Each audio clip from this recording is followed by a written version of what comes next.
আমাদের এই আগুন আপনারা আমাদের মধ্যে যদি রেখে দেন তাহলে দেশ সুশৃঙ্খল থাকবে।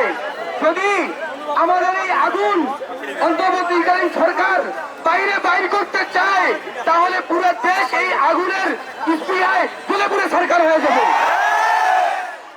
তাই আমরা স্পষ্ট ভাষায় বলতে চাই যে জ্বালানি উপদেষ্টা, আপনি জ্বালানি উপদেষ্টা দেখে যে আপনার গায়ে আগুন লাগবে না এরকমটা মনে করেন না।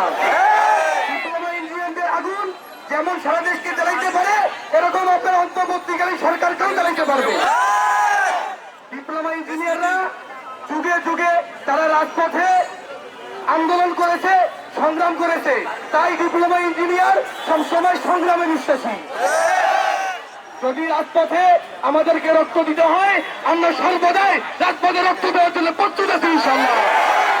আমাদের ডিপ্লোমা ইঞ্জিনিয়ারদের শরীরে এক ফোঁটা রক্ত থাকা অবস্থায় আমাদের অস্তিত্ব কেউ কেড়ে নিতে পারবে না ইনশাআল্লাহ। আর আমাদের অস্তিত্ব কেউ যদি কেড়ে নিতে চায় তাদের অস্তিত্ব টিকে রাখবো না ইনশাআল্লাহ আমরা। সম্মানিত সংগ্রামী বন্ধুগণ, আমরা বলতে চাই যে ফয়জুল করিম জ্বালানি উপদেষ্টা তিনি বলছেন ডিপ্লোমা ইঞ্জিনিয়ারদের কেরিয়ার নিয়ে যদি কোনো সমস্যা হয় বা তাদের কেরিয়ার না থাকে তার কোনো যায় আসে না। আমরা স্পষ্ট ভাষায় বলতে চাই যে আপনাদের অন্তর্বর্তীকালীন সরকারের কোনো যদি সমস্যা হয় বা আপনার যদি কোনো সমস্যা হয় বা সারা দেশের মানুষ যদি ডিপ্লোমা ইঞ্জিনিয়ারদের দ্বারা কোনো সমস্যায় পড়ে বা ডিপ্লোমা ইঞ্জিনিয়ার যদি মাঠে নামে তাহলে সেটাও আপনাকে দেখে নিতে হবে। বিএসসি ইঞ্জিনিয়াররা তারা শাহবাগ ব্লকেট করতে চায়, তারা বিভিন্ন জায়গা ব্লকেট করতে চায়। আমরা তাদেরকে স্পষ্ট ভাষায় বলে দিতে চাই যদি সারা বাংলাদেশের সরকারি পলিটেকনিক বেসরকারি পলিটেকনিক যদি মাঠে নামে তাহলে শুধু শাহবাগ না বাংলাদেশের 64টা জেলা ব্লকেট হবে ইনশাআল্লাহ। এমন কোন জায়গা থাকবে না যে জায়গার মধ্যে ব্লকেট হবে না। আমরা ডিপ্লোমা ইঞ্জিনিয়ার, আমরা শান্তিতে বিশ্বাসী। আমাদেরকে আপনারা আমাদের এই শান্তি যে বিশ্বাসী, আমরা শান্তির মধ্যে বিশ্বাস করি, সেখান থেকে বাইরে হওয়ার জন্য আপনারা চাপ সৃষ্টি করিয়েন না।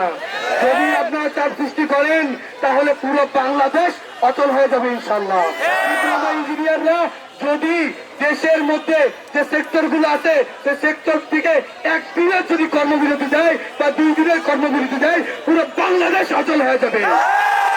আমরা এটাও বলতে চাই বিএসসি ইঞ্জিনিয়াররা 1 দিন 2 দিন না 1 বছর 2 বছর না, তারা যদি লাগাতার 10 বছরও বাংলাদেশে তারা কর্মবিরতি দেয় এই ডিপ্লোমা ইঞ্জিনিয়াররা বাংলাদেশকে শান্তিপূর্ণভাবে এবং শৃঙ্খলভাবে পরিচালনা করবে ইনশাআল্লাহ। আমরা আবারও বলতে চাই যে বিএসসি ইঞ্জিনিয়ার, ডিপ্লোমা ইঞ্জিনিয়ার আমরা একজন আরেকজনের পরিপূরক, আমাদেরকে প্রতিপক্ষ মনে করবেন না।